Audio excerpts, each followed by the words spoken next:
The following program does not necessarily reflect the opinions and viewpoints of the staff and management of this station. Welcome to the wonderful world of seniors, the best of all worlds. You now have the time, resources, and ability to enjoy what you have worked for all your life. So let's explore the many possibilities available to seniors on Senior World Radio. Senior World Radio is your source for senior citizens-related topics, information, and entertainment. Now, here is your host of Senior World Radio, Glenn Howard. A recent New York Times article reported that in 1883, Chancellor Otto von Bismarck of Germany announced that he would pay a pension to any non-working German over the age of 65, thus setting the arbitrary world standard for the exact year at which old age begins. By 1935, Francis Townsend of California proposed mandatory retirement and suggested the government pay a pension of up to $200 a month, which at that time was equal to the average salary, if they would retire. President Franklin D. Roosevelt was horrified at the prospects of Townsend's radical generosity and proposed the Social Security Act of 1935, which made workers pay for their own old age insurance.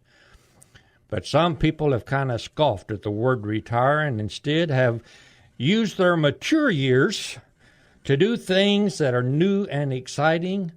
And an illustration of one of those kind of people is my guest right here today, Jim Orebaugh. Jim is back with me again. Hello, Jim. Hey, good morning. Good morning. It's good to hear from you. It's so good to have you back. When we started Senior World Radio way back about 7 years ago, Jim was my co-host. And week after week, in fact, at one time there, we were doing 2 hours a week and just having a great time interviewing an awful lot of people. We sure did. That was fun. A lot of interesting people. But we found some more interesting people, I think, right now. You know, at that time we were getting important people. We were trying to get hold of the director of the CIA and senators and members of the House of Representatives and important people. We've started looking for Oklahoma's incredible seniors, folks who are really not known, not famous, but who have done incredible things. And I'm finding they're wonderful, wonderful stories. Absolutely. In fact, I've got a lady I'm going to be interviewing here in a couple of weeks who just celebrated her 100th birthday. And she's the gal who, her and her husband had a handicapped child. Together, they started a school that has become one of Oklahoma's leading schools for handicapped children right now, and I'm very eager to talk to her. So there's some great people out there who have done some wonderful things. I don't think many of us ever think about really retiring. Sometimes I think we're forced into it, and by that I mean society seems to say, you guys are through, you've had your chance, we're going to put you aside. Get out of the way, sit down in the rocking chair and watch us do. But they forget we've been there, done that, and we're a little smarter than the average bear. And if you leave us alone, we'll go out and do some great things. I think we'll go out and save the world. Jim, you're a good example of that. As a matter of fact, what did you start in? What was your first career? My first career was with IBM, and I started by selling typewriters right here in Oklahoma City. Selling typewriters for IBM. And back in that day and time, the Selectric had just been introduced. Oh, yes, with a magic ball. And the Selectric, everybody wanted to see it. There weren't enough demonstrators to go around. They had given all of us salesmen, 2 or 3 demos that we could take out and give to prospects. But it was so interesting at one point where you would walk through one of the bank lobbies and people would come up and say, let me see that. And we were plugging it into the electrical outlet in the bank lobby of the First National Bank and demonstrating the typewriter. So that was my first job. Interestingly enough, I had a friend the other day whose daughter was looking for a job and got a call from this lady. The first question was, honey, do you know how to operate a Selectric typewriter? Well, remember, the kids don't. Well, remember then that and the Selectrics had either a Pike or an Elite ball on it. Uh-huh. And then the really top-of-the-line typewriter for IBM was the Executive, and it was a proportional spacing machine.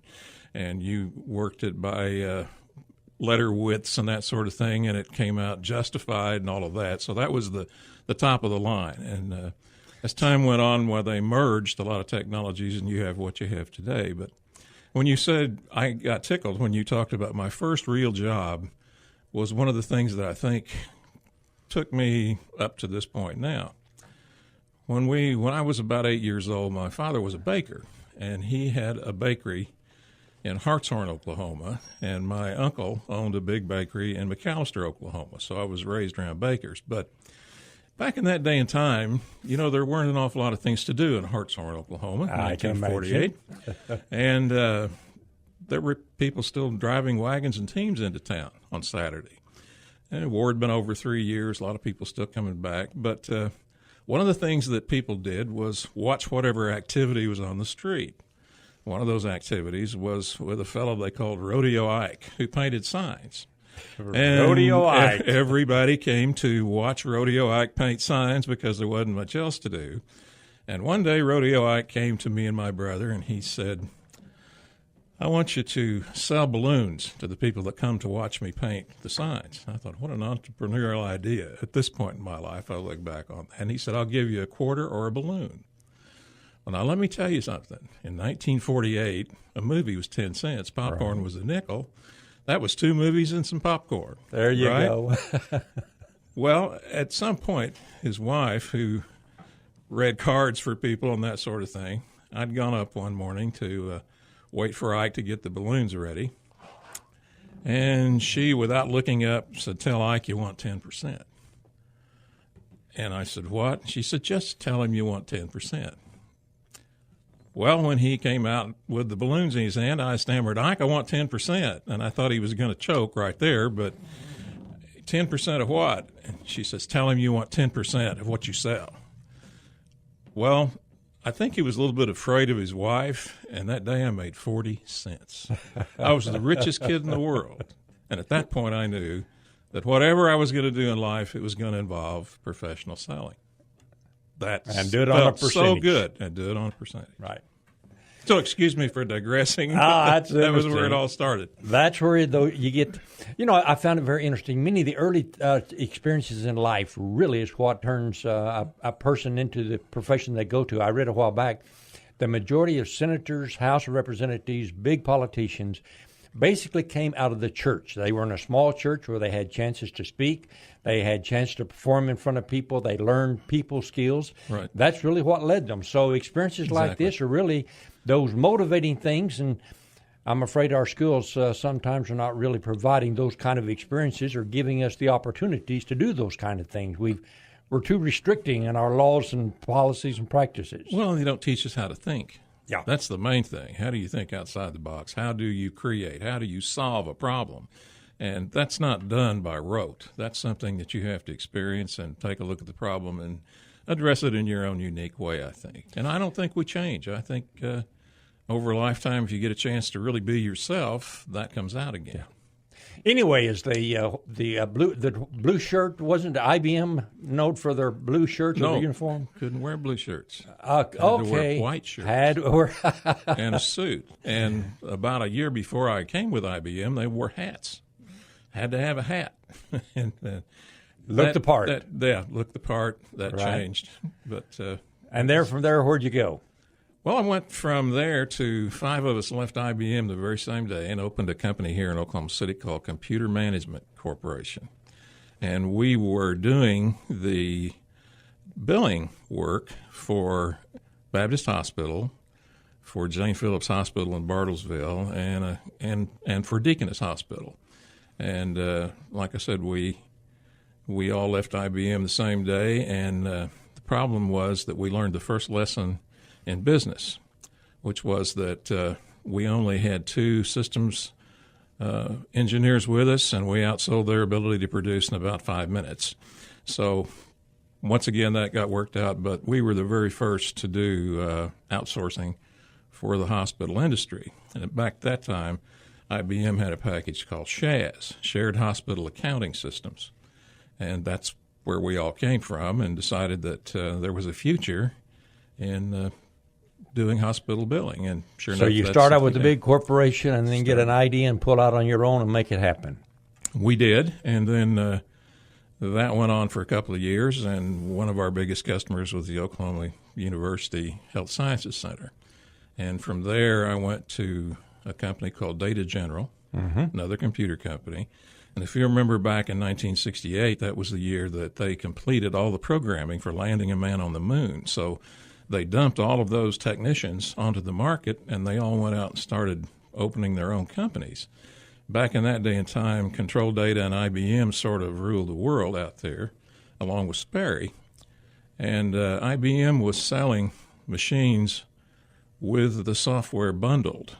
And there was something called a consent decree that came back and said they couldn't do that anymore. They had to break it up. And, oh, by the way, they said nobody else could work on their equipment but IBM specialists, and you couldn't buy the equipment. You had to lease it. The consent decree destroyed all that. They had to start selling the equipment. They started to let other people work on the hardware. So a lot of people left, started their own businesses, and that's why 68 was kind of a red-letter year back then for American business at the time. So you spent your career pretty well with that up until, what, close to retirement time? I went to work from there with a company in Allen, Texas, Intercom, which was a voice data switching company. And then from there, I went to Sperry Unisys, and they hired me to come back to Oklahoma City and gave me an account worldwide. I had the Hertz Corporation, and we installed reservation systems all around the world. And I decided when I retired I'd come back to Oklahoma, and didn't really want to go anywhere. I wanted to come home. And I don't know if I can say this on the air or not, but Hertz are one of those companies that were very, very pointed about the fact that you may get your paycheck from Sperry or IBM, but you worked for Hertz, and don't you forget it. And they were constantly tasking us to do things. And one of the things that they did was tell us that one of their big customers was a company out of Minneapolis, Starkey Hearing Aids. And Starkey had developed a product for telephone headsets, and they used the same technology that you use to make a hearing aid. It was a mold in the ear, and ears are like fingerprints. No two are the same. So they make that mold and put that in your ear and put electronics on it, and you've got a very comfortable headset. And what happened was that they wanted to use this for their help desk here in Oklahoma City, and the VP came in one day, had one of those in his ear, and I said, "What is that?" And he threw me a check, and he says, "You're going to be the sales representative for Starkey headsets in Oklahoma City."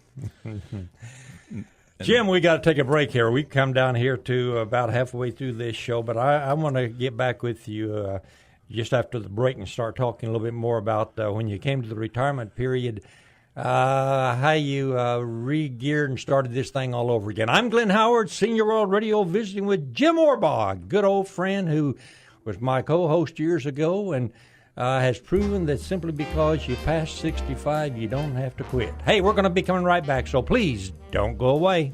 You're nobody till somebody loves you. Have you ever had a problem, but it seemed like there was no one who could help?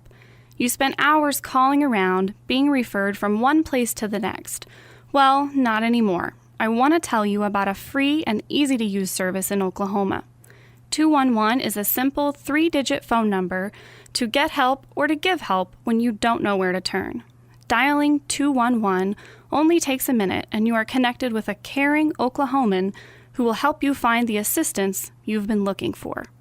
With access to over 13,000 programs, Heartline 211 can connect you to local resources for many different needs, including health care, food, counseling, rent assistance, disability assistance, job services, and much more. 211 is a service of Heartline, a United Way partner agency. 211, the right first call to get help or give help 24 hours a day. Hi, my name's Jason Ledlow, president of UT Phone, the ultimate telephone service.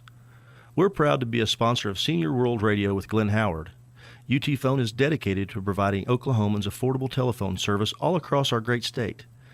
We have Lifeline Home Phone service starting at just $1.95. That's right, just $1.95, and most of Oklahoma's seniors qualify for this reduced home phone service. They get to keep their old home phone number, and it even includes long distance. Another great feature of UT Phone's customers really like is that it includes repair service. That's right, any repairs at no additional charge. With many telephone services charging $40 to $50 per month, it makes sense to switch your service to UT Phone. This service is a federal program that is provided through the Universal Service Fund. There is only one per household, so make it UT Phone's home phone service for $1.95. Give us a call at 800-996-0098. Again, call 800-996-0098.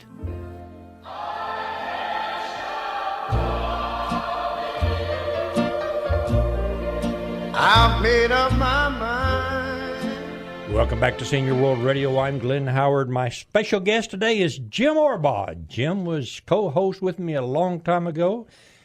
Guy who has had a lot of experiences. As a matter of fact, most of it in the computer business, but a good example of those kind of people that simply because you reach 65, they don't give you a Social Security check and put you in a rocking chair. Jim's made some things happen. Jim, we were talking just before the break. You had gotten involved as a salesperson with a hearing aid company.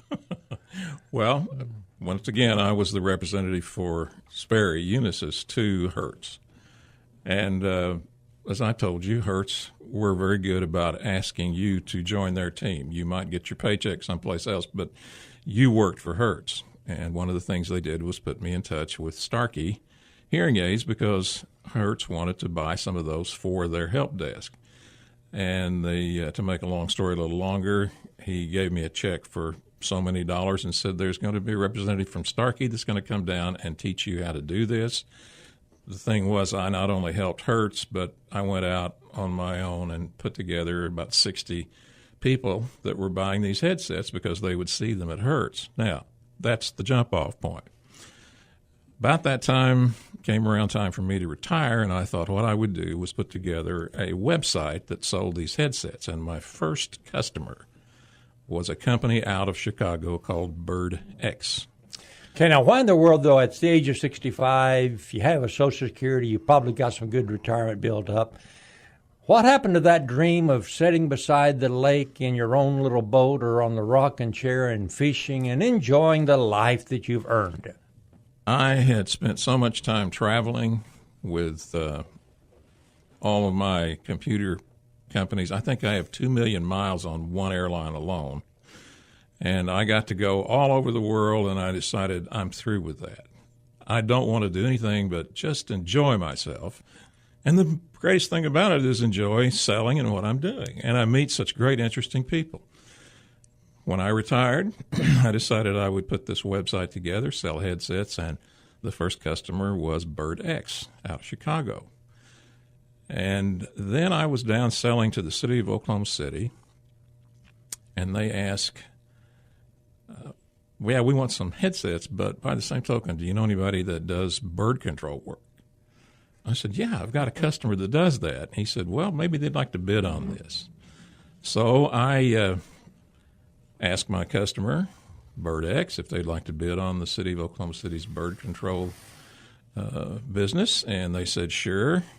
And he put something together, and I called him back and said, well, I've got this proposal. Are you going to send somebody down to present it to the city? He said, sure. You print it off and take it down there. And that's the day that I got into my greatest, I could say, activity ever. It's been something fantastic, and that was in 2001. Jim, I can't think of anything much further apart than working from computers to, I started to say killing birds. You don't kill them, do you? No, absolutely not. As a matter of fact, we get on a good first-name basis with most of them. Okay. But keep in mind, I said, I'm always going to be a salesman. I don't care what the product is. If I understand it, it's very easy to go out and give somebody one of their reasons to buy it, okay? So this came give naturally. Somebody one of their reasons to buy it. That's the secret to sell it. Wow. But at any rate, the more I thought about it, the more I thought, hey, this could be good. And we happened to get our name in the paper. We didn't get the bid, but we got our name in the paper. And I got a phone call from an organization here in the city that said, can you come out and get rid of the birds in our parking garage? And we said, well, we'll come and try. And we got a contract with those people for 2 years. And from there, we expanded into Texas, Missouri, Arkansas. We go pretty much all over. But it's not hurting the birds. It's cleaning up the bird messes and the damage that they can do with that. But it's okay as long as you keep them out of certain places. And we do that by bird netting and by certain ledge products that keeps them from a particular area. I'm amazed how many businesses start with the proprietor who is 65 years of age or older. Fried Chicken. Kentucky Fried Chicken certainly did. Even going back to Bible, it was really Moses was called at 80 years of age to start his work. Right. But so often it seems like people do come up to that age when it's time, most people think time to quit, that you have time to stop and reflect and experiment with something new and give it a try. But I would have never thought you would have gone from computers to netting against birds. Well, it's interesting how things progress, isn't it? And part of that was because I knew so many people and had worked in those areas before and had a customer base that I was conversant with. So it was very easy to pick up the phone and call somebody. And we had two other things going for us over a period of time. One is that we're a veteran-owned business. Okay. That helps for any, and the general contractors like that because they get a 5% set aside if they hire us.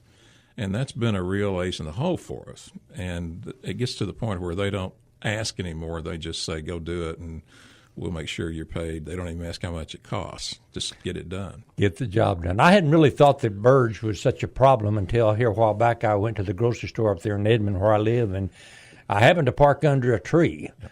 And when I came out of the grocery store, it looked like somebody had painted my car with bird dew. Exactly. But it can be much more of a problem than that. I think you do a lot of work, do you not, around the military bases? And birds can be a major problem, can they not? They are a major problem, but primarily it's the droppings and it's the damage they do to the structure. And architects, bless their hearts, seem to love to build buildings that have little cubby holes in them so that somebody could get up there and put a nest.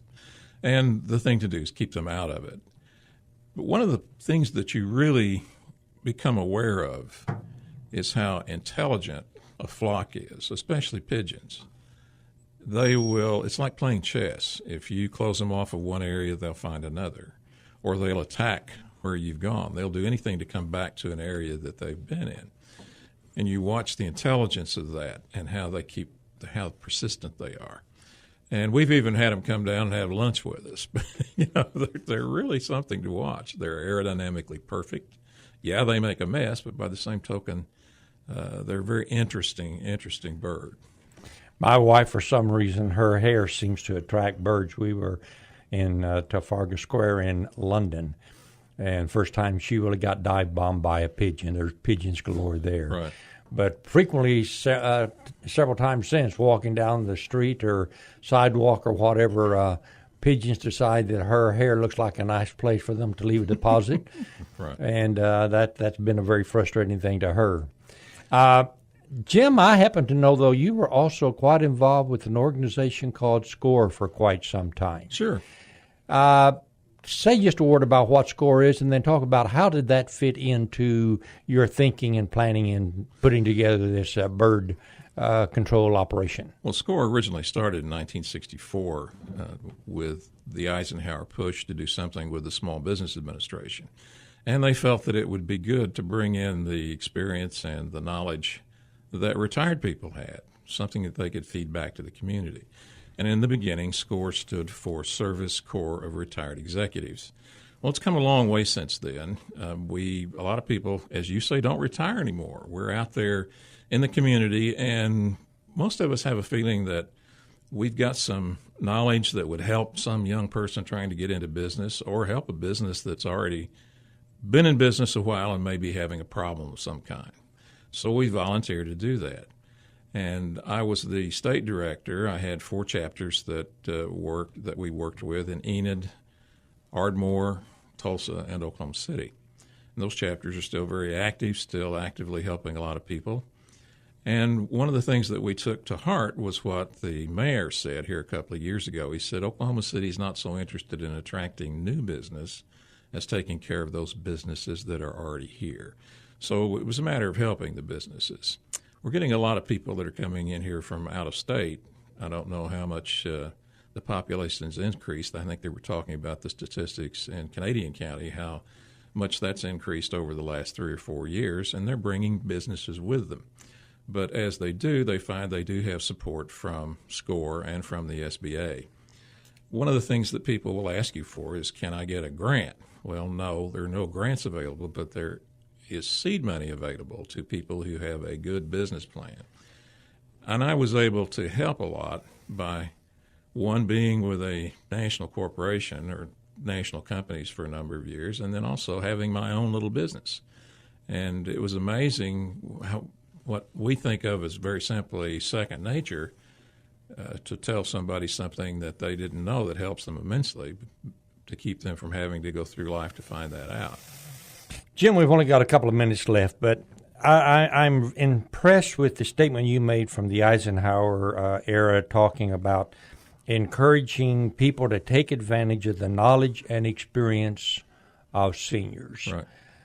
I'm afraid we've got a group of young people today who feel like they know it all because they are maybe more skillful in computers than some of we old guys. But silver hair goes along with experience and knowledge that a lot of young people would be wise, I think, to kind of become a student of some of the seniors, don't you think? Absolutely. And they're cutting out a great talented area. And I think it probably keeps us all alive and moving and well and makes us feel still useful. And I won't ever do anything or ask anybody to do something I wouldn't do. But if I'm out there hitting the streets and doing what I'm doing and building in new customers and this sort of thing, then somebody a lot younger than I am could go out and do it too. And one of the things that I have to say is that we've got a better, if we could get everybody to leave us alone from a government standpoint, we've got a better chance of making a tremendous business work today than ever. There are a lot of tools out there, but you never know what you're going to get into at networks. For instance, we're talking about bird net on buildings, but the oil companies hire us to put them over oil pits because the EPA requires that happen so that birds don't get in the net. Jim Orebaugh, quite a guy. At the age of 65, retires and starts a brand new career, and 75, and, well, you're not 80 yet, but still going big and strong and good as ever. Man, it's good to see you again. I appreciate so much you coming in and talking with us and telling us truly seniors are not only young at heart and twice as smart, but very capable of keeping things going. I'm Glenn Howard, Senior World Radio. Gotta go. We'll see you again this same time next week. Until then, be kind to one another. Do something good for somebody, especially yourself. Bye-bye now. I'm on the top of the world looking down on creation, and the only explanation I can